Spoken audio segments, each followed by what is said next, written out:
Today in Comicstorian, we look at an alternate reality where Nightwing destroyed the DC universe. This is the Comicstorian channel where I take some of your favorite trade paperbacks and single issues. I break them down, giving you a synopsis of the storyline, allowing you to understand what is going on, but still be able to go out to your local comic book store to get more context and more amazing art. All alterations to the panels, text, and images are to prevent copyright problems, and all art is owned by its respective companies. Today we're going to be looking at an alternate reality, one known as Nightwing: A New Order. That's all. Let's enjoy the story. Superpowers have become a new weapon of choice. In a world where you can buy abilities on a street corner, who is even safe, and how far will you go for the safety of your family? It all started in Metropolis 12 years ago. The city is destroyed around him, and the sounds of people injured and dying reach his ears as Nightwing tries to calm his breathing. He walks through the destruction. People's questions and fears can be heard from the rubble. Everyone stay calm. First responders will be here soon. He tells them, trying to soothe those around him, but he's stopped short by a voice calling his name, a voice that is usually strong and commanding, but it is now weak, barely above a whisper. "What did you do?" The words are a struggle as Superman lays there, broken and bleeding, and Nightwing walks away. "I'm sorry, Clark. I had to save the world." Now we go to Gotham City in 2040. Breath pumps through his lungs as Dick Grayson chases the old man across the rooftops. "You're killing me, Arthur!" he yells to the man, ordering him to stop so that they can both rest. But the man doesn't listen and keeps going. A second crusader, a cop clad in Batman-like armor, springs upon him. But Arthur Light, former villain Dr. Light, uses his powers, blinding the man behind the mask. Dick passes the fallen officers, radioing for help and continuing his chase. Light hits the edge of the rooftop, jumping, his aging body not quite making it. Dick might be getting old too, but he still has some of that circus ability and somersaults across the gap, landing on the next building with ease. Dr. Light keeps going, blinding two more officers before he rounds a corner into Grayson, who quickly subdues him, reading him his rights. Dr. Light pleads, though he's been 2 weeks off his meds. "I'm old, and I'm not going to start any more trouble." But Dick doesn't agree, injecting him, the greenish liquid slipping into his veins, and the officers lead him away. You see, Dick Grayson is a celebrity now, giving press conferences and signing autographs. His former identity is well known as his persona as the head of the Crusaders, and he finally slips away from the crowds, struggling to get out of his tie. It took several years for the laws to pass and the Crusader organization to begin, but everything was worth it. The world is a safer place. But he's late for dinner and he rushes home, passing by a statue of Nightwing, hero of Gotham, erected in the city. He arrives home, rushing through the door, his mind on everything that he has to do before his guest arrives. "I'm afraid you're late, Master Richard." He's greeted by the smiling faces of his son and Alfred Pennyworth, whom has already started cooking his dinner. The three sit down around the dinner table, with Alfred telling stories of Dick in his youth until young Jake Grayson is sent away to do homework. While the dinner conversation was about to pass, most of the time they were alone these days, with Alfred and Dick, and the conversation turns to what Dick did in Metropolis, taking away everyone's superpowers, setting up the Crusaders to police those that still have abilities afterwards. It's later that night that Jake questions his father before bed, asking, why did he do it? Why did he take all those superpowers away? "Sometimes we make the hardest decisions for the people we care most about," is all his father can tell him. The next day, Dick is pulled away from a crime scene to Jake's school, and the teacher informs them that they have been very discreet and will continue to be so, but taking a deep breath, Dick pushes through the door to the locker room. Jake, still in his gym clothes, sits on the bench, and he turns to hear his father enter, tears falling from his eyes that glow with metahuman powers. It's later that Dick takes his son to the lab of Michael Holt, whose genius is able to run a test on the level of Jake's powers. Jake has similar powers to his mother, Corey, the former hero Starfire. What's worse is the realization that the medical inhibitors that stop other metahuman powers won't work on Jake. He's immune. Dick's mind works in overdrive as he tries to figure out what to do with his son. He can come forward, he can train the boy. Jake can work as a member of the League. It's the only way he'll have a normal life. The two drive home later, the night speeding quietly past them, with Jake coming clean about his powers, how they manifested a little over a year ago and how he hid them from his father, afraid that he would see him as a criminal, as a bad guy. Back home, Alfred and Dick discuss the issue quietly, with Alfred disagreeing with Dick that the boy shouldn't have to become a weapon of the government. Despite their disagreements on things that Dick has done in the past and his work with the Crusaders, both of them love Jake very much. Alfred just wants the best for the boy. The next day dawns brightly, the sun streaming over the back of the house. Dick, his mind finally giving into exhaustion, has fallen asleep at the table. Jake and Alfred both sleep soundlessly upstairs. A detachment of Crusaders creeps silently into the home. And that's when Dick's eyes snap open, his instincts kicking in. "Get away from the windows!" he yells seconds before the explosion hits them. Flashbangs designed to disorient. Dick struggles to his feet as the Crusaders flow into the household. Liz, his second in command, is there, helping him to his feet, his mind still in a daze. "Dad!" Jake screams from upstairs, snapping Dick back into focus. With a simple flip, he is free of the Crusaders' grasp and racing up the stairs. Alfred stands in the way of young Jake, a bat held loosely in his hands, ready to protect a member of his family, as he has done his entire life. Brady, another of Dick's men, has his gun trained on the old man, ordering him to drop the bat, but Alfred has already stepped aside for far too long. He won't let them take Jake without a fight. He raises the bat, prepared to fight, and the bullet pierces his chest. The old man falls to the ground, Jake by his side, tears spilling from his eyes, anger replacing sadness, and the energy beginning to ebb from his body. This isn't the Crusaders' first time with a metahuman, though, as they quickly trank the young child. Dick tries to intervene, but he's knocked away as well. Meanwhile, in Washington, D.C., Kate Kane receives a phone call from Brady. "It's done. We have them," he informs her. The news of Alfred's death hits her hard, though. At one time, she too worked alongside Batman and his faithful butler as Batwoman. "I'm on my way. Do not engage with Grayson." Brady acknowledges the order from her. With Dick in custody, Kane is in charge. With a pause, Brady looks back at the interrogation room, thinking to himself that Grayson isn't so tough. Screw it. Dick's eyes are on the table as Brady walks in, trying to show some sense of superiority to his former commander. "I just got off the phone with Miss Kane. I'm supposed to make you comfortable. Where's Jake?" It's a useless question because Dick knows where Jake is. Anyone who isn't affected by power inhibitors goes into stasis, just like Brady's dad did years ago. Dick used to understand the sacrifices of the greater good, but he didn't know if he knew that anymore. "We don't need a washed-up hero calling the shots." Brady looks away. His last mistake. The cuffs dangle at Dick's hand, easily picked.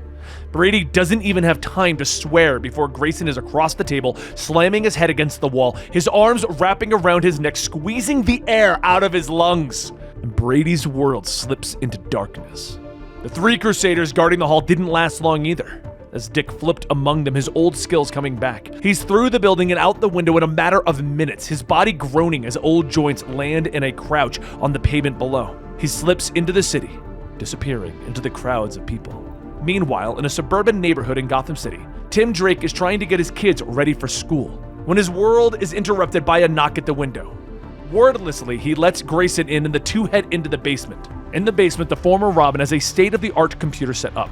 He already knows of some of the events from the news, and Dick quickly fills him in on the rest. The exhaustion of the night finally hitting Dick as he tells Tim about Alfred. Quickly pushing his grief aside, Dick asks Tim for help. Tim always was the best with computers and in a matter of minutes discovers that the Crusaders have moved Jake to a facility in Central City.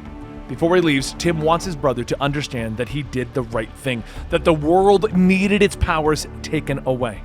You see, after Bruce Wayne's death, his identity as Batman was revealed to the world. Seeing the financial gain from this, the board members of Wayne Industries decided to turn the former Batcave into a tourist attraction. The Man's Crusade was turned into a theme park. Blending into the crowd of people waiting to get in, a Batman hat on his head, Dick quickly cuts through the crowd, waiting to see the giant penny and the Batmobile. No one notices as Dick falls from the catwalk, flipping through the cave until he reaches the parts that no one even knows about. The armory. If Dick is going to break into a Crusader base, he's going to need a few things first. Gathering an old uniform, some gear, and one of his old motorcycles, he speeds off into the night. Halfway between Gotham City and Central City, the road is cut by a blinding emerald light. Tires squeal as Dick hits the brakes, the bike sliding sideways. "It's over, Dick. Stand down." John Stewart, member of the Justice League, floating in front of the former hero. but blue lights flash out of Dick's hand as a blast rips through John's shield, knocking the lantern to the ground. The gauntlets that Dick took from the cave work outside of the light spectrum, cutting through John's power like it isn't there. Dick knew that they would send the League. He knew that he couldn't outrun John Stewart. He knew that he would have to fight against his former allies. He apologizes as he reaches for John's ring, but it lashes against him, throwing him across the road. "Over my dead body!" he snarls, but Stewart is yelling at an empty highway. He turns to find the former boy Wonder, the fists impacting his jaw 3 times in quick succession, the energy from the gauntlet pushing past his defenses. Stumbling, he sees not Dick Grayson now, but Nightwing. He lashes out, trying to stop the hero with his hard light constructs, but Nightwing is fast, trained by the very best. But he's also getting old. John destroys the gauntlets quickly, the one true advantage that Grayson had, and Nightwing tries to distract him using smoke grenades to mask his movements, but a giant emerald fan quickly leaves him standing there looking foolish. He's too old, out of practice with this kind of fight. An emerald boxing glove comes next, returning the 3-punch combo. Dick stumbles, beaten now. And John takes another swing, striking nothing but air, lightning crackling the air where Nightwing just was. A few miles away, Dick comes to a stop. What little he had eaten from that day exploding from his mouth. He looks up, his eyes greeted by his former friend Wally West, energy still crackling around him. He's not alone. Besides him stands his wife, Jake's mother, Starfire. Back at the Crusader headquarters, Jake is being kept as comfortable as any prisoner could be. His mind is groggy, though. He watches with dismay at the news of his father's escape. Director Kane enters, her friendly words seeming false behind her military bearing. Jake barely notices her, though. His mind and body are so tired from all the drugs that they have given him. "You should rest, Jake. You'll need to be well rested for the tests to come," Kane tells him gently. Meanwhile, over with Dick, he slowly begins to come to, his vision blurred to those standing above him. The voices he recognizes, though, are voices from his past. "The great Dick Grayson. I say we should have left him." His voice clears and the faces of his former team appear before him. Beast Boy, now stuck in a half-feral form. Starfire, his wife. Lois Lane, a new member and now a Blue Lantern. Wally West, former Kid Flash. And Cyborg, now the Titan Resistance. The team stand around Dick's bed, blue light illuminating them as Lois uses her ring to fix his broken hand. Yet Dick doesn't care about seeing his former teammates. These people have been fighting against him and the Crusaders for years now. He struggles to get up. "I need to get to Central City. I need to save Jake." But Cyborg informs him that Jake isn't in Central City. The Titans have had a mole inside of the Crusaders for years, right under Grayson's nose. Almost like the past, the former team begins to work out a plan. It doesn't make sense that Kane would go to these lengths, would be this public about Jake and Dick's arrest. Why? Why would she do it this way? And almost as if on cue, Vic's computer pings an alert. Vic quickly leads the team through their base to the command center, with Dick suddenly realizing where they are. The city of Bloodhaven. The team has been right next door to Gotham all this time, in his old stomping grounds no less. The screen begins to light up with full-body scans of Jake, taken by Michael Holt when Dick first realized his son was a metahuman. "What are we looking at?" Lois asks the question that is on everyone's mind, and according to the scans, Vic informs them that Jake's powers may well be the cure for the process that removed everyone's powers. The arguments immediately start. "We have to find him! We can undo everything!" Wally's mouth and mind are moving a mile a minute, but Dick is there defending all the good that he has done, informing his old friends that they should not be using his son for anything. Anger flares, fists begin to clench, when suddenly the room is awash in a blue light. A deep calm comes over Dick as he sees a young Jake walking across the room behind him, Starfire reaching out to Grayson. The two embrace, lips pressing together, and just as quickly as it started, the images disappear, and before him stands the real Starfire, battle-hardened and stern. What was that about?" Dick says, almost dizzy, his body giving out as he slumps against a wall. "To soothe you, the blue ring shows you what you want most in the world," Lois explains as Corey moves in to help Dick. The two loved each other once, but now there is too much between them, too many differences.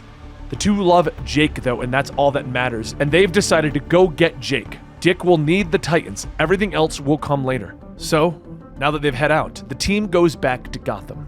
Dick leads them to a Crusader's secret lab, a nondescript building in the middle of the city. And moving fast, Wally manages to incapacitate all of the guards, until they finally come to a door that they can't open. But Corey has had enough of the Crusaders keeping her from her son. Energy pours from her gauntlets, destroying the door and much of the wall that it sits against. A large lab sitting on the other side. Banks of computers lit by tanks where metahumans float in stasis. Wally moves quickly, gathering data as quickly as he can.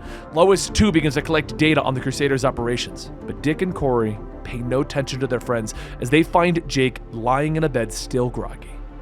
But he's happy to see his family together. The issue is that happiness isn't going to last long as the room grows cold around them. Lois looks up, her breath steaming in the air, and Wally subtly stumbles as his speed fails him, medical darts appearing out of his back. He struggles to his feet, looking up at the face of Mr. Freeze.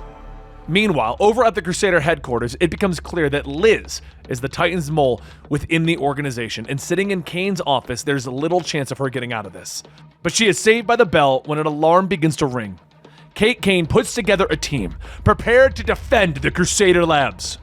But back over at the labs, Victor Freeze's work in cryogenics made him the perfect candidate for the Crusaders' stasis program. And now that he is clad in this new Crusader suit, he stands before the Titans prepared to defend his work. The Titans begin their battle. Lois using what offensive powers her blue ring has. Corey using her energy gauntlets to blind Freeze. More energy blasts throwing the villains across the room, allowing the team to regroup.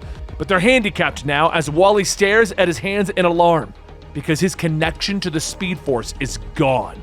At that moment, the Crusaders come in hard, entering the room with their weapons up. Gunfire erupting all over, stray rounds hitting Starfire's gauntlets, making them useless. Dick jumps into action, batarangs flying to their mark with precision accuracy. The cries of pain from the Crusaders don't last as Grayson leaps across the room, finishing them off. Freeze, his head now detached from his robot body, returns. Cold blasts firing from his undermounted cannon. Kane and her detachment are behind him, ordering him forward. The team begins to retreat. The Titans can't do this. They're tired. Lois has very little strength left. Wally has no speed, and Corey's gauntlets are destroyed. Think, Grayson, think! Dick thinks to himself. Red light beginning to flood the hallway as Jake's eyes begin to glow with energy. Dad, I think I could do it. Jake stumbles over the words as energy pours out of his body. He pushes it forward, blasting a hole in the ceiling. Unseen, Kate Kane has Jake in the sights of her rifle, her finger beginning to tighten around the trigger. But behind her, Liz arrives, her elbow striking the back of the director's head. Dick stares in surprise as Lois begins to float them away. His last view of Liz is the Crusaders taking her into custody. Back at the Titans headquarters in Bloodhaven, the team is regrouping. They aren't waiting long though, with Lois having already sent word to Metropolis. We can have him there by dawn, she tells him. But Dick stands before them telling them no. Despite everything, he still believes in everything that he has done for the world. He will not allow the Titans to use Jake to undo everything. He won't allow his son to be used like that. He is taking Jake out of here and they are leaving the country. Cyborg points out that Dick is a hypocrite, believing in the system until it is used against him. Simple words become shouts of anger as Corey and Dick begin to argue over what is best for their son, but Jake is behind them. He calmly tells his father that he won't leave the country. He's going to Metropolis because he wants to help save the world and thinks what the Crusaders are doing is wrong. Dick tries to argue more, but Lois has had enough. Using the power of the blue ring, she blacks out Dick. Now, the drive to Metropolis isn't the most enjoyable of road trips. Everyone sits in moody silence as it becomes clear that while he agrees with them, Jake is not happy with his mother's choice of leaving them when he was a child. But more on Metropolis. Which was once the greatest city in the world, it now stands as a wasteland worse than Gotham ever was. Gangs slipping from the shadows and alleyways to assault the team once they enter the city. Luckily, Metropolis still has its protector. The Man of Steel, now clad in armor to make up for his lack of powers, throws the young punks around. Lois doesn't hesitate, and the two quickly embrace. Leading them through the city, Superman takes them back to his base of operations where they meet his partner, Lex Luthor. Once worst enemies, Lex and Clark now work together to fix the world that Dick changed. Jake questions the Man of Steel while Lex runs his tests on his blood. Jake asks if Clark hates his father for what he's done, but Clark doesn't. He knows why Dick did what he had to. Clark stares off into space as the memories of the day that he killed Batman, his heat vision slicing through his skin with no effort, come back into his mind. What he did under the influence of the black kryptonite still haunts him. Deeper in the base, in a cell that now holds the conscious Dick Grayson, he manages to reach out to Kate Kane with a hidden phone. He doesn't want to hurt his friends, but Dick has no choice, and he makes a deal. After the last few days of exhaustion, the Titans try to rest while Lex finishes the tests on Jake's blood. Corey tries to reach out to her son, but he isn't interested in speaking to the woman that left him and his father. She walks out with sadness written on her face, and Wally is relieved when whatever Freeze did to him to cut him off with the Speed Force was undone quickly by Lex as well. Finally, everyone tries to settle down to get some rest as night falls over the remains of Metropolis. Jake's eyes snap open as a hand closes on his mouth. It's not surprising that Dick managed to escape his cell. "Do you trust me?" he whispers, but of course, Jake does. Dressing quickly, the two slip soundlessly throughout the base, finally reaching an exit and stepping outside. It's there that they're greeted by the Justice League. John Stewart, Red Tornado, Captain Atom, Azrael, and Captain Cold, all led by Kate Kane. Jake is stunned. What did you do, Dad?" He stumbles over the words as Dick explains that he did what he had to. Jake struggles. He doesn't want to betray the Titans, but Dick is his father and is going to do what he thinks is best. Using some more tech, he knocks his son out with a subsonic pulse. Jake falls wordlessly into his arms. He doesn't have time to argue, and after informing the League that Starfire and Lois are asleep and the location of Superman and Lex, Dick places Jake in a car and drives away. The words of John Stewart ringing in his ears as he leaves. "Congratulations, Dick. You saved the world. Again." Back in the base, neither Lois nor Corey can sleep. Lois is worried about the cure, while Corey is saddened by her son's attitude towards her. But they have no time to discuss their issues. The wall explodes behind them as the Crusaders come pouring in, weapons trained on the heroes, as John Stewart calmly enters. "You're outnumbered, Lois. Stand down," he orders, his eyes ablaze with green light, blue light beginning to emit from her ring. "You're forgetting how these rings work, John," she smirks. Outside, the Crusaders look up at the side of the building as it explodes with blue fire, Crusaders falling outward and crashing around them.